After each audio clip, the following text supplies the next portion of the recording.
신개념 성 토크쇼 이 새끼 저 새끼 시간입니다. 자, 섹스와 섹시가 공존하는 신개념 성 토크쇼. 색을 밝히는 사람들의 생각과 그리고 기가 넘치는 이색적인 사람들의 생각에 궁금증을 파헤쳐보는 이 새끼 저 새끼 시간이 왔습니다. 지난번에 말씀드렸듯이 섹스 중독과 섹스 리스에 대한 이야기를 해볼까 합니다. 저희에게 도움을 주시는 성 전문가 세 분을 모셔보고 인사드리겠습니다. 먼저 언제나 교대역 1번 출구에 우뚝 서 있는 남자, 힘 있는 남자, 늘 세우시는 남자, 우리 슈퍼맨 비뇨기과 윤정선 원장님. 네, 안녕하세요. 오늘도 새벽부터 한 분을 꿋꿋이 세워놓고 이 자리에 오게 됐습니다. 반갑습니다. 근데 수술을 새벽도예요? 새벽에도? 지방에 있는 분이라 출근을 해야 돼서 저희 또 수술팀들이 새벽에 나왔어요. 야, 그렇군요. 네. 굉장히 바쁘십니다. 네.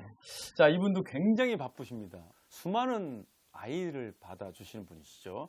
임신부터 출산까지 내 손 안에 있다. 여성분들의 마이다스의 손. 자, 우리 수성산부인과의 박혜성 원장님. 안녕하십니까. 박혜성입니다. 오늘 곱게 인사하시네요. 네. 립스틱도 예쁜 거 바르셨네요. 곧 지워질 거야, 아마. 지워질 거예요? 물론 출산은 시간을 가리지 않잖아요. 저희도 새벽이든 밤이든 네. 출산도 하고, 저희는 피와의 전쟁이에요. 아, 그렇겠군요. 네. 자, 오늘도 여러 가지 또 정보와 재미난 이야기 기대해 보도록 하겠습니다. 네. 자, 세 번째로 또 성으로 인해 상처받은 사람들의 영혼을 치유해주는 날개 없는 천사 마음상처 클리닉 대표이신 박구경 박사님 반갑습니다. 안녕하세요. 반갑습니다. 네, 네. 의상 또한 굉장히 또 밝게 입고 오셨어요. 네, 항상 밝아야죠. 상담하시는데도 새벽 5시에 이렇게 오시거나 이런 경우는 없나요? 급한 상담인 경우에는 예, 전화가 오죠. 아, 그 새벽에도 와요? 예, 그러니까 남편이 바람이 났다거나 내연녀 집에 뭐 들어가 있다거나 막 이럴 때, 그럴 때 이제 전화해서. 경찰에 전화한 게 아니라. 그러니까. 옛날에 강제가 있을 때는 경찰에 전화를 하셨었던 것 같더라고요. 근데 이제 요즘에는 이제 상담소에 전화를 하셔가지고 어떻게 했으면 좋겠냐. 이야. 예, 다양한 그런 시스템이 생겼네요. 네.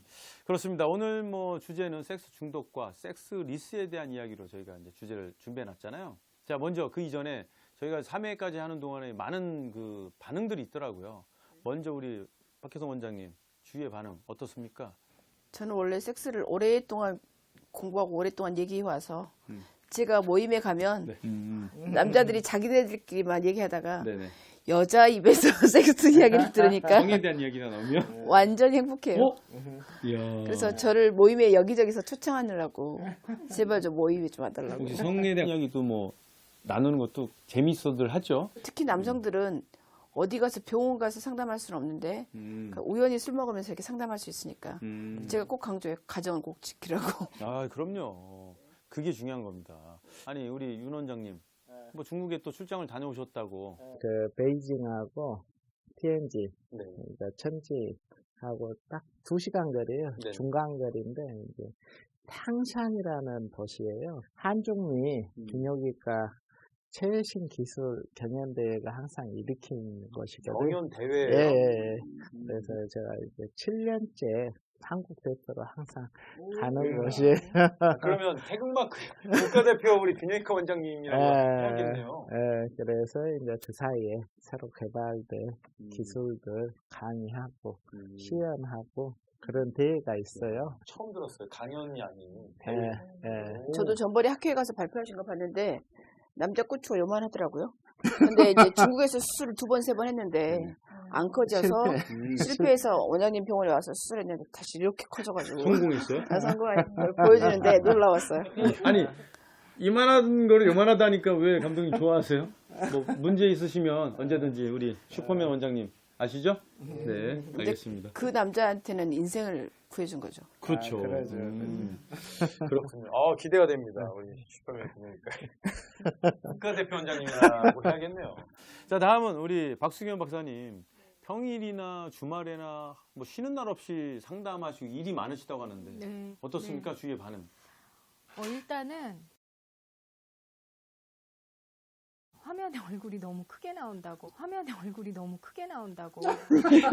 가까운 카메라에 네. 걸렸을 때 아마 좀 그래 보였을 네, 거예요. 그래서 어떻게 피부과에 가서 얼굴을 좀 작게 실물보다 크게 나온다고 걱정이 많더라고요. 아, 실제로 다 요만해요, 여러분. 네. 화면에서만 보죠. 실제는 요만하세요. 엄청 작은데 네. 이렇게 크게 나와서 어떡하냐고 막 걱정들이 이만저만이 아니에요 지금.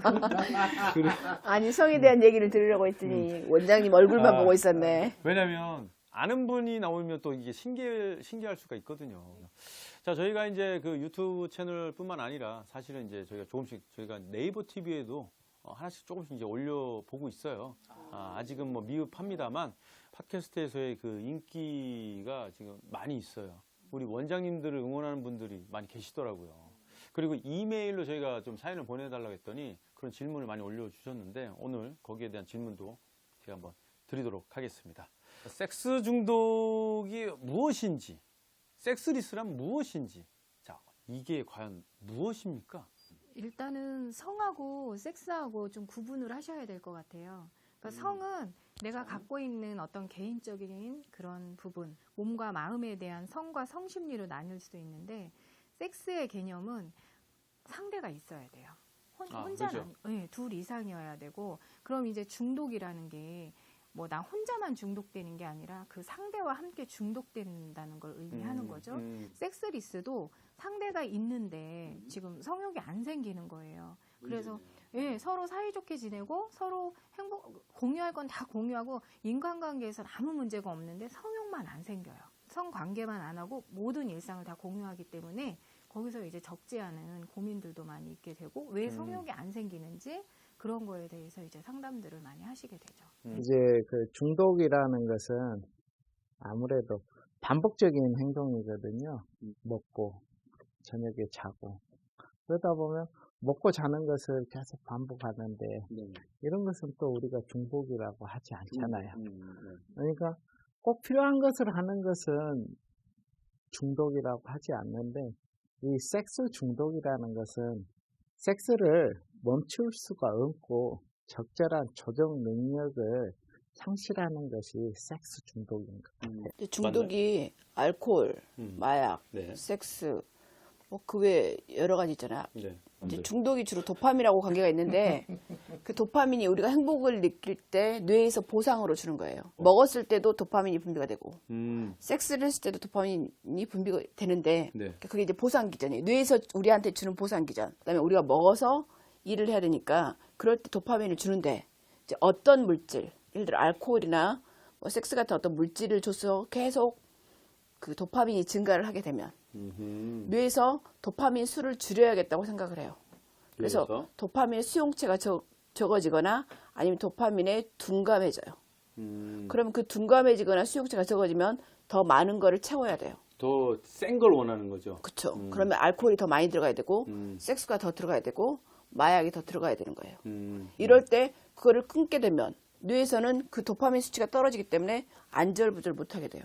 불안감. 그렇죠. 그래서 우울증. 이제 그거를 끊지 못하고 계속하는 것이 중독인 거죠. 그러니까 중독이 들어가는 것은 우리의 보상, 그 쾌락 중추의 도파민으로 보상 체계가 되는데 그게 장기간 많은 양이 들어갈 경우 그 수용체가 적어지면서 그걸 계속 바깥에서 더 많은 양을 보충하지 않으면 안 되게 돼 있는 것이 이제 중독인 상태인 거죠. 과유불급. 뭐 그거 뭐 맞는 표현이기도 하겠네요. 심리학적으로 중독은 조금 달리 또 설명을 할 수가 있어요. 아, 그래요? 그러니까 뭐냐면은 습성, 습관, 뭐 중독 이거 다 같은 말이에요. 근데 중독은 좀 부정적 어감을 주고 습관과 습성은 좀 그래도 긍정적 어감을 주잖아요. 네. 그러면 이제 심리학에서 예를 들어서 알코올 중독자는 정서적으로 힘들 때 내가 그 순간을 잊기 위해서 이제 술을 먹는단 말이에요. 그럼 그 순간은 내가 정서적으로 그 고통을 잊게 되는데 내가 뭔가 고통을 회피하기 위해서 먹는 건 조절이 안 돼요. 그래서 알코올 중독자들에게 이렇게 상담을 할 때 물어보면 남들보다 이제 빨리 체해야 돼요. 정신적 고통을 잊어버려야 돼요. 그래서 그 고통을 잊기 위해서 술을 먹고 깨면 또다시 그 고통을 잊기 위해서 먹고 이런 것처럼 심리학적 어떤 중독들은 자기의 어떤 정서적 고통을 잊기 위해서 이제 먹기 시작하고 예, 그 정서적 고통이 해결이 안 되면 계속 이제 거기에 매달리게 되죠. 습관적으로. 결국은 몸과 네. 마음을 망치게 되는 그런 경우가 되겠네요. 그 잘못된 습관. 그렇죠. 그래서 중독이 몸으로 오는 것도 있고 정서적으로 오는 부분도 있어요. 알겠습니다. 자, 오늘 주제 섹스 중독 그리고 섹스 리스에 대해서 이야기를 나눠볼 텐데요. 먼저 간단한 테스트를 준비해봤습니다. 일단 재미로 하는 거니까 여러분들 너무 심각하게 생각하지 않으셔도 되겠고요. 자, 솔직하게 내가 몇 개가 해당이 되는지 제가 질문을 하나씩 올리도록 하겠습니다. 자, 1번 첫 번째. 성행위가 은밀하다고 생각하며 성행위 때 상대방을 리드한다. 자, 변태적인 성행위를 경험했고 상대방에게도 강요한 경험이 있다. 그리고 신문, 잡지 등의 매체에서 성적으로 자극되는 기사를 일부러 찾아본다. 저는 매일 찾아봐요. 아, 매일? 일부러. 어색하진 않아요. 매일 찾아본다는 말씀이 당연한 것 같아요. 5살 때부터 뭐 시작했는데 그렇습니다. 자, 다음 네 번째. 성적인 환상이 실제 성관계와 일치하지 않아 혼란을 느낀 적이 있다. 자, 5번째. 섹스 후 상대방으로부터의 도망치고 싶다. 볼일 보고 그냥 자기는 떠나겠다. 박 박사님 웃고 계시는데, 그래요. 자, 다음 6번째. 신체나 성욕에 자신이 없어 성관계를 거부한 적이 있다. 자, 다음 7번째. 변태적인 성행위를 시도해서 상대방이 떠난 적이 있다. 자, 다음 8번째. 성적인 대화를 즐겨한다. 9번째. 관음증, 노출증, 음란전화 등으로 질책을 받은 경험이 있다. 자, 10번째. 성적인 관계들이 종교적인 믿음이나 성장을 저해한다. 자, 다음 11번째. 자신의 성행위가 상대방에게 성질환, 임신에 대한 불안감을 갖게 한다. 12번째. 자신의 성행위가 절망적이거나 우울하다고 느낀 적이 있다. 자, 이렇게 12개의 질문을 던졌습니다. 과연 여러분들은 몇 개의 이 질문에 해당이 되는지 말씀을 해주시면 되겠습니다. 우리 윤 원장님, 어떤 내용입니까? 그 자신의 성행위가 네. 상대방에게 성질환, 네. 임신에 대한 불안감을 갖게 한다. 이건 저 환자를 보면서 많이 느끼는데 실제로 환자가 그 몸매도 잘 빠졌다 알죠? 네. 그 핏발이 쓰고 그런 남자 같은 경우에 이제 상대방 여성이 임신에 대한 공포라든지 성병에 대한 공포를 많이 갖는 것 같아요. 네네. 왜 그러냐면 외모로서 판단하거든요. 저 남자는 오늘 밤에도 하고 내일 밤에는 또 다른 여자 나이트 가서 자고 많은 사람들 할 거라고 그런 불안한. 지레 짐작 때문에 성병에 걸릴 것 같다는 그런 상대가. 그런 것이 많이 있더라고요. 그런데 실제로 굉장히 그 순진하고 순정적인 사람들도 있거든요. 그래서 그런 것들은 제가 많이 봐왔어요. 그러면 네. 그 11번째 지금 말씀한 자신의 성행위가 상대방에게 성질환 임신에 대한 불안감을 갖게 한다라고 했을 때 O입니까 X입니까? 저는 O죠. 되게 잘생겼다고 인정하시는 거예요? 아니요, 저는 잘생긴 게 아니라 테크닉적으로 그런 식으로 느낀가 봐요, 상대방이. 저는 자기 자랑이고.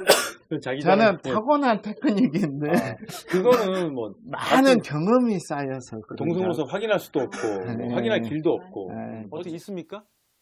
몇 개? 7개 됩니까? 저는 한 개예요, 한 개. 한 개예요? 아까 4개라 그랬잖아요. 한 개 빼고 다. 한 개 빼고 다. 한 개 빼고 다예요? 예. 자, 우리 두 여성분, 우리 박 박사님. 저는 자, 2개. 2개. 네. 저는 한 4개 정도에서 5개더라고요. 4개 정도. 박혜성 원장님. 2개. 2개. 자, 일단 저희가 테스트를 거쳤는데 이 질문지에서 보니까 7개 이상인 분이 한 분 계세요. 이분이 바로 섹스 중독입니다. 제가 뭐, 뭐 이게 어떻게 보면 크게 나쁜 거다, 뭐 범죄다 이런 거는 사실 아니잖아요. 뭐 그런 거에 대한 거기 때문에 어디까지는 이제 테스트라는 개념이기 때문에 뭐 큰 오해가 없으셨으면 하는 바람이고요. 일단은 본인이 7개 이상이라고 인정하셨는데 인정하십니까? 아니요. 아니, 이게 섹스 중독은 아니고 섹스 광이라고 해야죠. 한 개 빠진 게 어떤 거예요? 그 가운데에 있어요, 가운데. 가운데 6번. 어떻게 하셨어요? 봤어. 신체나 성욕에 자신이 없어 성관계를 거부한 적이 있다. 자신이 너무 있구만. 자신이 너무 거부한 적 없어요, 저 진짜로. 그래요. 이것만큼은 이제. 그러니까 이건 좀 간단한 뭐 재미를 위한 테스트이기도 한데요. 어떤 분 일부 맞는 부분이 있을 수 있겠죠. 성적으로 슈퍼 갑이시네요. 자, 좋습니다. 사실 이 섹스라는 것 자체가 이 두 사람의 사랑을 확인하는 거지 않습니까? 하지만 이게 너무 지나치게 된다면 뭐 문제가 될 수가 있겠죠. 섹스를 즐기는 사람들이 주의해야 될 점들이 있다면 과연 어떤 것들이 있을까요? 섹스 중독이라는 것이요. 사랑이 있는 섹스를 하는 거냐, 없는 섹스를 하는 거냐, 뭐 그런 차이가 좀 있어요. 그러니까는 나의 쾌락을 위해서 상대방을 이용하느냐, 아니면 내가 진짜 사랑해서 저 사람과의 어떤 관계를 하느냐, 간발의 차이기는 한데요. 그러니까 사랑의 마음이 있고 성관계가 이루어지고 서로가 조절 능력이 있다면 그거는 섹스 중독이라고 할 수 없어요. 근데 상대한테 내가 사랑의 마음이 없는데 그 사람을 어떤 도구화, 대상화, 그냥 이용을 하는 거죠. 예, 책임도 없고 이제 그런 경우에는 사랑의 마음은 생기지 않아요. 그 대신에 내가 성적 욕망을 풀기 위해서 그 사람이 필요할 뿐이에요. 예, 그런 경우에는 자기도 점점점 뭔가 마음에 문제가 생기고 상대 이성에게도 뭔가 마음에 문제가 생겨요. 예. 그렇군요. 많이 가장 중요한 거는 진정한 어떤 사랑의 마음을 갖고 그렇죠. 하는 것이냐, 아니면 내가 사랑의 마음이 없는데 내 정서적 스트레스를 풀기 위해서 자꾸 나의 어떤 성욕을 채우기 위해서 내가 시도하고 있다. 그러면 이제 그런 것들은 어떤 치유적인 접근이 필요하겠죠. 미국에서 미국 엑스파일에 나왔던 멀더 역할 기억나세요? 멀도? 네. 그 사람이 자기가 섹스 중독자라고 자기가 스스로 본인이. 하고 재활원에 자기가 입소를 했고 타이거 우즈 같은 경우도 자기가 섹스 중독 재활 치료를 받았잖아요. 네. 실은 섹스 중독이 그러니까 타이거 우즈는 타이에 의해서지만 자의에 의해서든 타이에 의해서든 뭐 진단이 내려지면 본인을 위해서든 파트너를 위해서든 재활 치료를 하는 게 좋을 것 같아요. 주의할 점은 제가 봤을 때는. 이제 타이거 우즈가 나왔는데, 그러니까 골프 중독과 골프 강을 한번 생각해 볼 필요가 있어요. 결국은 장소와 시간을 가릴 수 있느냐 없느냐 그 차이인 것 같아요. 그러니까 만약에 우리나라 8.15 광복절인데 공적인 자리에 있는 분이 기념 행사를 안 가고 골프를 치러 갔다. 그러면 골프 중독이라고 하고. 그런 부분을 중독. 그러니까 평상시에 자기가 연습 많이 하고 가는 것은 좋아서 하니까 골프광. 그래서 섹스 중독은 장소와 시간을 가리지 못하는 거고, 아까 저처럼 6번만 빼고 그런 것은 이제 섹스 광이다. 그래서 시간과 장소를 잘 가리면 되는 거다. 오늘따라 얼굴에 광이 많이 나요. 그런데 놀라운 것은 우리나라의 섹스 중독이 정신과 의사들이 5% 정도 될 거라고 추정하고 있어요. 아, 그래요? 그렇군요. 중독이 5%면 많은 거죠. 20명 중에 1명 정도죠. 엄청나네. 네. 생각보다 많다고 하더라고요. 그렇군요. 좀 전에 말한 중독이 된다면 중독됐을 때 나타나는 증상이 따로 있나요? 저는 이제 증상. 섹스 중독은 본 적이 없기 때문에 찾아봤더니 네. 보통 밑 빠진 독처럼 채워도 채워지지 않는 구멍이 있다고 느낀대요. 그러니까 그 구멍을 채우려고 하니까 본인도 괴롭고 채워야 되니까 상대방도 괴롭죠. 그리고 그렇게 할 때 본인에 대한 자기 비하 이런 것이 생겼다가 또 자고 나면 또다시 자괴감 이런 것이 계속 악순환된다고 그래요. 네. 그러니까 섹스 중독은 자기가 섹스를 하고 싶어서 하는 게 아니라 그 강박적으로 섹스를 해야 된다는 그런 충동을 자기가 조절하지 못해서 하긴 하는데 그럴 때도 행복하지 않고 또 그것에서 깨어난 다음 날도 행복하지 않은데 하루 종일 자기 의지와 상관없이 섹스에 대한 생각을 한다는 거죠. 그렇군요. 자, 일단 저희가 섹스 중독에 대한 그런 증상과 여러 가지 이야기를 나누고 있습니다. 계속해서 이야기를 나눠보도록 하겠습니다. 그럼 섹스에 대한 어떤 그런 중독이 되면 증상이 있다고 하는데 어떤 게 있습니까? 윤호님.